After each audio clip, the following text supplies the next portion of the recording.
I'm Linda, 54 years old. I'd like to say I'm just an ordinary person, but according to my sister-in-law, it seems I'm blessed and unaware of the struggles of ordinary people. But more on that later. My husband, James, is also 54, the same age as me. We both work full-time on weekdays. We don't have children. So, the reason my sister-in-law, Michelle, often mentions that I'm blessed and unaware of the struggles of ordinary people is due to the excellent location of my house.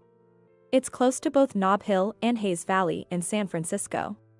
And of course, it's within walking distance to Powell Station. My grandfather built a house on his land, which my parents took over, and after they passed away, James and I moved from our apartment to live there. Michelle, who often remarks that I'm blessed and unaware, is 8 years my junior at 46 years old. Michelle often visits our home. Leaving her husband and 12-year-old child behind, she comes from her home 2 hours away about once every 3 months for a weekend visit. She says she likes Nob Hill. Michelle is 8 years younger than her brother, my husband James. She was born when James was in elementary school, and he always said she was small and cute. Since Michelle was born later in their lives, my in-laws apparently doted on her and raised her with great affection. But I just couldn't bring myself to like Michelle. Must be nice, growing up here without any struggles, she would say bitterly. It's because I was born in the countryside with nowhere to play. You, the lady, grew up warm and cozy without knowing such struggles, is her constant refrain. It's clear she's not friendly towards me. Yet she likes Nob Hill and Hayes Valley enough to visit this house. And she never brings any gifts. She claims the reason she doesn't bring a gift is, you just ridicule it as something from the countryside. Coming empty-handed, she says, must be nice, being so close to Nob Hill and Hayes Valley. You can live without a car, while we country folks can't live without one, and we have to spend money on transportation. But your area is nice too, isn't it? I like it. The air is clean, and the people around are kind, I say. Then she retorts, what's that, sarcasm? It's convenient with lots of shops around, you mean? I don't even go out much. I work during the day, I've said before. But she snaps back really sarcastic. Unlike you, I have tourist spots nearby as a matter of course. Makes me want to say who's being sarcastic here. I've even complained to James about her sharp words. But he would just say, my sister is straightforward. She's just being frank, that's all, and wouldn't take it seriously. Then, I heard Michelle was building a house.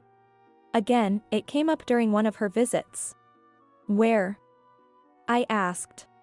Near our place, obviously. We bought the land, unlike you who had it from the start. We can't afford such a nice plot. Must be nice being rich, she said. Irritated after being criticized so much, I asked, then how should I speak so you won't take it as sarcasm? Better to keep quiet, right? Everything you say comes out as sarcasm, she replied. I was left with no choice but to remain silent, effectively shut out of the conversation. Since then, she still visits but doesn't speak a word to me. Yet she keeps coming. More often than before. Because James allows it. Hey, a little help here. Your sister comes over, ignores me, uses our bath, eats our food, and still ignores me? I tried talking to him. He responded, that's just how she is, straightforward. You don't have to talk either. She leaves her husband and child so neither of you has to feel obliged. But still. Today, she went off to Hayes Valley on her own, came back, used the bath at her leisure, and went to sleep. The next day, she quietly eats the breakfast I've prepared and then stands up. Not even a single word of thanks. Is our home a hotel? Am I the hostess, housekeeper, and the head chef all rolled into one? If so, I'd like to issue an annual pass and have her purchase it. 3 months later, Michelle came to visit again. It seemed she was planning to stroll around Nob Hill today. But afterwards, she spent the evening in deep conversation with my husband. Michelle stayed the night and left the next day, but James was excited and showed me a bunch of photos. Hey, check this out. It's the house my sister built. Oh, so she finished her house. You'll like this too, I bet. What he showed me was a stark white building. It definitely looked new and clean. How cool is this? James was practically snorting in excitement as he showed it to me. I tilted my head in confusion. At first glance, it looked like a garage. It appeared so, but when I saw a mop in the photo, it was clear it wasn't big enough for a car. Wait, is this? Yeah, isn't it amazing? James puffed up with pride and exclaimed. It's a motorcycle garage. Custom made too. It's perfect for my Harley. What? I was dumbfounded. No, I mean, that's what I've been saying. It fits my Harley. But when you say saying, I don't get it. This is Michelle's house, right? No, we've been talking about it for a while. About swapping houses. What? Taken aback by the unexpected response and turn of events, I was startled. I ended up dropping the teacup I was holding. Michelle has always liked the location of this house. I've been saying it's old since it's from your parents' generation and I didn't like it. Then she said, why don't we swap houses then? I'll build a new one here and you can have it. So? She built a custom motorcycle garage for my Harley. Wait, what? Without consulting me? I don't want to move out of this house. It's not that I have anything against her house. Rather, I can't even follow that line of thought. James started getting irritated, perhaps because he hadn't expected me to object. To me, his surprised face was the unexpected thing. What? Why are you hesitating? Michelle and I have been discussing this for a long time. Maybe, but I wasn't part of that conversation. I've been completely ignored. But think about it, it's all benefits. You get a motorcycle garage. Wait, what about my situation? Your hobby is watching suspense dramas, right? There's a TV in that house too. Indeed, James loves motorcycles. He cherishes his Harley-Davidson almost as much as his life. In comparison, I don't have significant hobbies, maybe just a fondness for watching suspense dramas on TV. But what about my commute? It'll just add a bit of time on the bus and train. Just a bit? It's going to add 2 hours. I can ride my Harley there. You should spend about 2 hours on your commute. You've been gaining weight lately, consider it a forced diet. A forced diet seems a bit much. Imagine the daily agony. But James's mind was filled with thoughts of the new house and the special garage for his Harley. It seemed my reluctance to let go of this old house was both unexpected and irritating for him, to the point where he was genuinely angry. Finally, James resorted to drastic measures. I'm giving our house to Michelle and her husband, Adam. It's a new build with a bike garage, I don't see any reason to refuse. If you do, we're getting a divorce, he suddenly declared. What? Divorce? Did he just say divorce? Was he really pushing it that far? I thought to myself. All right, just give me one night to think about it. That was all I could muster to say. I crawled into bed and I think I spent about 2 hours in shock. A house with a bike garage seemed like it was built solely for James. Michelle doesn't even have a motorcycle. Which means, she must have built the house with the takeover in mind from the start. But then again, James agreeing to it without my consent is on him too. And then, to unilaterally decide on the deal and threaten with divorce if I refused. This is clearly a form of coercion. I won't forgive this. So, I spent the next 8 hours until the following morning wrestling with my phone. The next day, I told James the first agreed to move. Give me 2 weeks to pack. I have work on weekdays, I added a condition. And one more thing. Michelle and Adam can't move in until we've vacated, right? I asked. Well, yes, James agreed. You had a garage built, right? Then at least, I want to hand it over in a clean state as a thank you.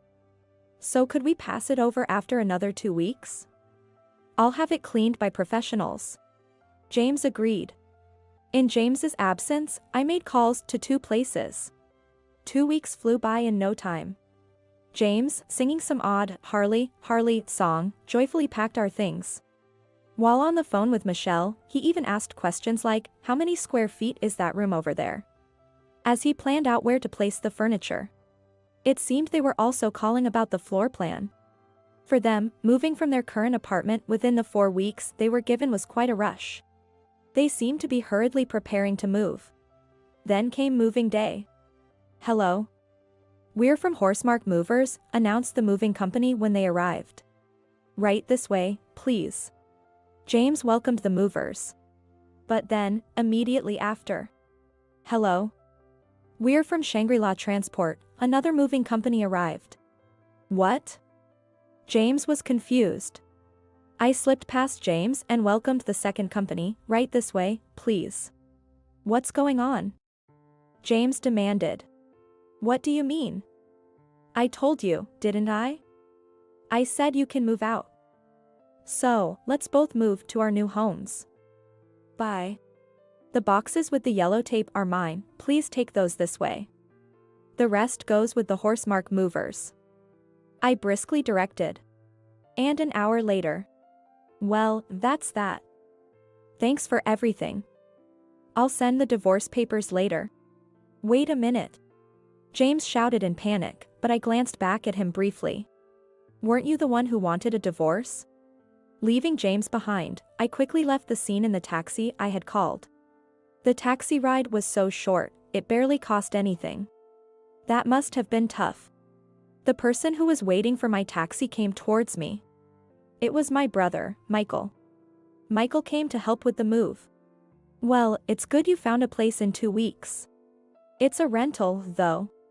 Well, once things settle down, we can look for an apartment or something again." What a disaster that was. It was more than just a disaster. At least I put yellow tape on the essentials like kitchen appliances, so we'll manage somehow here. Michael helped with the move. Despite the movers handling the large items, having a man's help for the finer details was necessary. It was a big help. With Michael's assistance, we managed to finish moving by the end of the day. "Call me again in 2 weeks, Michael said as he left. And then came the 2 weeks Michael mentioned. In other words, it was 2 weeks after the day I moved. My phone rang. See, I knew it. "Hello?" When I answered, it was Michelle on the line. "What's the meaning of this?" I just listened in silence. "There's no house." I had to stifle my laughter and look down. It was hard not to make a sound. "It's just an empty lot." "Why aren't you saying anything?" "Because I was told, better to keep quiet, right?" "Damn." Michelle shrieked. I finally burst into laughter. It seems Michelle and James were together. The phone was passed to James. "How could you go this far?" he yelled, sounding almost in tears. "I don't want to hear that from someone who threatened me," I retorted. My stomach really hurt from laughing. I did say, I want to hand it over in a clean state, didn't I? The definition of clean is different here. It's the ultimate clean. Completely pristine. James clicked his tongue in frustration. "Anyway, you come and talk. I have nothing to talk to you about. If you refuse, I won't sign the divorce papers. You were the one who said if I refused to leave that house, we'd get a divorce. What's with changing your tune now? Shut up. Then, I'll come over to your place for now. But I'm too scared to go alone, so I'll bring someone with me." That's when I contacted Michael. "My turn, huh? I'm on my way." Such a reliable brother. Thank you all for gathering here today. Adam, whom I hadn't seen since the wedding, started as if a wedding ceremony was about to begin. Michelle's timid-looking husband. Me, Michael, James, Michelle and Adam were seated around the table in James's new home, forming a circle. Admittedly, the kids were in the next room. But the scene in that room was quite something. Michelle had come over triumphantly, only to be dumbfounded by the sight of the now vacant lot. However, she had already terminated her apartment lease and couldn't go back. On short notice, the movers were instructed to bring the belongings into Michelle's new build, which James was now supposed to move into. This resulted in an incredibly cramped space, with 2 of everything, like dining tables and cupboards. The sight of having two of everything was chilling in its own way. It's almost like something you'd see in a broadcasting accident on TV. First of all, why would you demolish it? Isn't this just too much of a spiteful act towards me? Yeah. Just because my sister is straightforward and you're sulky, you're taking it out on us? There's a limit to being spiteful. James and Michelle were yapping away. I laughed. I inherited that land and house, originally belonging to my grandfather. I'm free to do what I want with it, right? What? James was taken aback. Michael chimed in with a follow-up. Meaning that land and house were inherited by Linda. It's her personal property, not part of the marital assets. In other words, her husband never had the right to decide to give it to Michelle. What? What? Michelle and James were taken aback by this unexpected turn of events. Well, you could have just said that. Yeah. You could have just mentioned that. Typical siblings, echoing each other. And now it's my fault? You were the one who said it would be divorce if I didn't comply, and as for your sister, I was told to shut up, so I couldn't say anything. Being threatened with divorce by your husband and ignored by Michelle, you couldn't say anything, right? It was a synchronized sibling response from us too. So, I decided to demolish that house too, as it's too big for me to live alone after the divorce, and sell the now vacant lot. Indeed, the day after I was threatened with divorce, I called Michael. And the other call was to a demolition company. I was told it would take 10 days to demolish the house. Michelle, for all her troubles, takes 2 hours to get here, making it a 4-hour round trip. If the moving grace period is short, she'd definitely be too busy packing to come over. The same was true for James, who moved to Michelle's new build near her former apartment. Thus, when they finally moved, they were met with the grand counterattack of a vacant lot. Enough already. We've lost our home to live in, you know? And because the house was gone, we had to temporarily move into my brother's place. Costing us the moving fee twice. I don't know anything about that. You could have been sued for trespassing on my property, right? Since it was vacant. At least you didn't become criminals, so isn't that good? I sneered. Then I said to James, is a woman who fusses over such small amounts of money really straightforward? That's laughable. Michael added, ignoring someone isn't being straightforward, it's being sulky. So, does this mean this move was planned without your consent? Adam, who had been silent till then, piped up. Right? I mean, Michelle said to keep quiet, and James was threatening, so they just got carried away on their own, I revealed.